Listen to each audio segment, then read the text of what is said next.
SDI cables, how far can we run one? Let's talk about it. How far can they really go? Well, a good rule of thumb is about 300 feet. Now, most SDI cables can actually run way longer than that. Some of them could even run up to 900 feet. That is in a perfect scenario. Yes, that is true. But in a production environment, we have a lot of interference. We have many cables running over each other, different types of cables, whether that's power cables, Ethernet cables, audio cables, you name it. The rule of thumb is 300 feet. If you want to go longer, you use a repeater, a powered repeater. That could be a decimator, a bidirectional converter. It can be a switcher.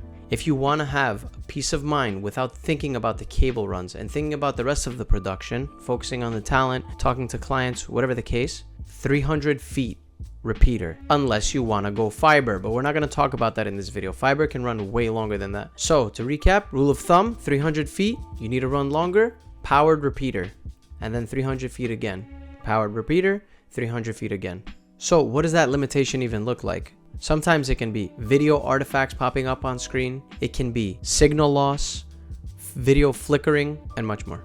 Now, that's all well and good for SDIs, but let's switch gears and talk about HDMIs. They have a hard limitation at 50 feet. The cable gets really thick, it's non-flexible, they're pretty expensive, and they're not as reliable. Now, the difference is because SDI cables is actually one cable. On the inside, it is one cable being run.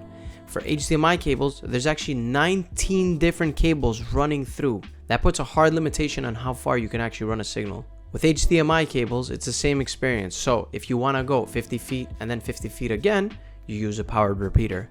That's pretty safe to do in any scenario, whether you're running through a switch, through a bidirectional converter, or any sort of video converter. Now, the standards for HDMI minis and micro is exactly the same as the regular HDMI. If you have any questions, please feel free to leave them in the comments below.